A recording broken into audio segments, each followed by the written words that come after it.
Bismillahirrahmanirrahim. Assalamualaikum warahmatullahi wabarakatuh. Alhamdulillahilladzi kana bi'ibadihi khabiran basira. Tabarakalladzi ja'ala fis samaa'i burujan wa ja'ala fiha sirajan wa qamaran munira. Nashhadu an la ilaha illallah wahdahu la syarika lah. Wa nashhadu anna Muhammadan 'abduhu wa rasuluhu alladzi ba'atsahu bil haqqi basyiran wa nadhira wa da'iyan ilal haqqi wa sirajan munira. Faqala Allah Ta'ala fil kitabihil karim. A'udzu billahi minasyaitonir rajim. Bismillahirrahmanirrahim.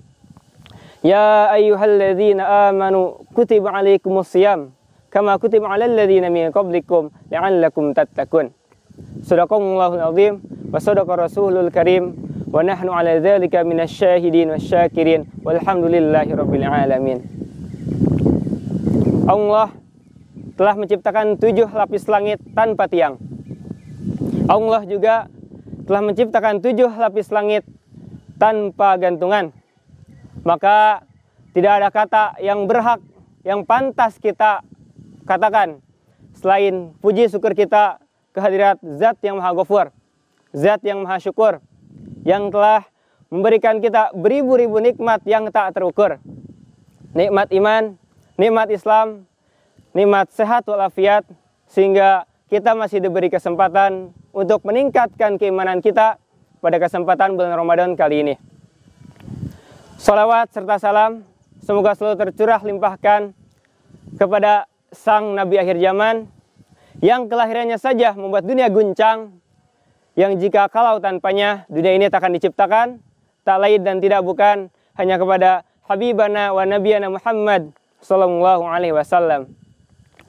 Kepada keluarganya, sahabatnya, tabi'in dan tabi'atnya, dan sampai kepada kita semua selaku umatnya yang insya Allah mengikuti sunnah-sunnahnya dan mudah-mudahan mendapat syafaatnya di akhirat kelak. Amin ya rabbal alamin. Rasulullah sallallahu alaihi wasallam bersabda dalam satu hadis yang diriwayatkan oleh Anas radhiyallahu anhu, "Tasahharu fa inna fis sahuri barakah." Yang artinya, makanlah sahur karena terdalam sahur terdapat keberkahan. Seperti yang kita ketahui bersama, sahur merupakan suatu aktivitas di mana kita mempersiapkan raga kita dengan memakan asupan untuk mempersiapkan puasa. Orang-orang salaf terdahulu akan semangat melakukan suatu amalan jika mengetahui apa keutamaan dari amalan tersebut. Lantas, apakah keutamaan dari sahur tersebut?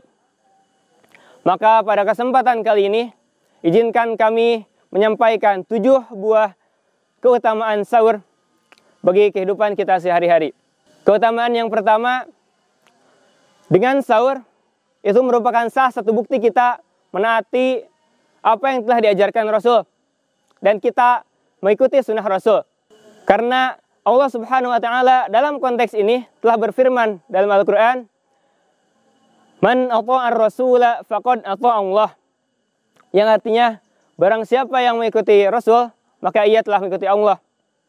Dan semoga dengan wasilah sahur ini merupakan salah satu wujud bukti kita mengikuti Rasul dan semoga dapat menjadi wasilah untuk mendapat syafaatnya di akhirat kelak. Keutamaan yang kedua yaitu sahur sebagai pembeda antara syariat kita dengan syariat ahlil kitab. Sebagaimana dalam satu hadis disebutkan, "Farqu baina siyamina wa siyami ahlil kitab akalatus sahur." Rawi Muslim. Dalam suatu hadis disebutkan bahwa pembeda antara syariat saum umat muslim dan syariat saum ahlul kitab atau Yahudi dan Nasrani itu sahur. Maka ketika kita sahur, maka itu salah satu tanda kita mengikuti sunnah Rasul dan itu salah satu tanda kita juga membedakan antara syariat kita dengan syariat umat yang lainnya. Keutamaan yang ketiga, sahur sebagai sarana untuk kita lebih mendekatkan diri kepada Allah.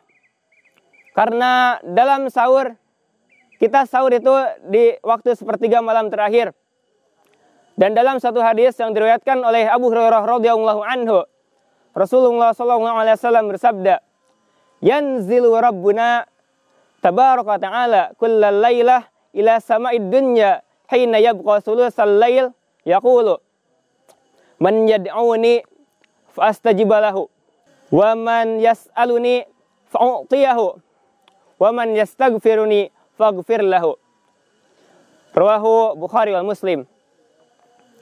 Dalam satu hadis yang diriwayatkan oleh Abu Hurairah radhiyallahu anhu, Rasulullah sallallahu alaihi wasallam bersabda, Rabb kita Allah tabaraka wa ta'ala setiap malam turun ke langit dunia ketika malam sepertiga malam terakhir dengan berfirman, barang siapa yang berdoa kepadaku maka akan aku kabulkan. Kemudian barang siapa yang meminta kepadaku maka akan kuberi. Kemudian barang siapa yang minta ampun kepadaku maka akan aku ampuni, kata Allah. Hadis riwayat Bukhari dan Muslim. Dalam hadis ini Allah memberi 3 jaminan pada suatu waktu yang sangat dahsyat, yaitu sepertiga akhir malam. Ketiga jaminan tersebut diantaranya yang pertama, apabila kita berdoa kepada Allah di waktu tersebut, maka Allah akan mengabulkan doa kita. Kemudian, apabila kita meminta kepada Allah, maka akan Allah beri apa yang kita minta. Dan kemudian, apabila kita meminta ampun kepada Allah, maka akan Allah ampuni atas apa yang kita minta ampun. Keutamaan yang berikutnya, yaitu waktu sahur merupakan waktu yang sangat utama untuk beristighfar. Allah Subhanahu wa taala telah berfirman dalam surah Al-Imran yang berbunyi, "Wa yastaghfiruna bil ashar." Dan orang-orang yang beristighfar di waktu sahur. Allah telah secara khusus memberi label kepada orang-orang yang beristighfar secara sahur. Dan lebih dikuatkan lagi dengan poin sebelumnya, bahwa Allah juga memberi jaminan bahwa orang yang minta ampun akan Allah ampuni. Mungkin cukup sekian yang dapat kami sampaikan pada kesempatan kali ini.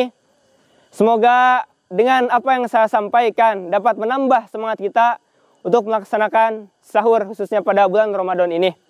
Kami minta maaf apabila masih terdapat kesalahan dalam penyampaian, dan kami akhiri dengan salam. Wabillahi taufiq wa hidayah wa ridha wa inayah. Wassalamualaikum warahmatullahi wabarakatuh.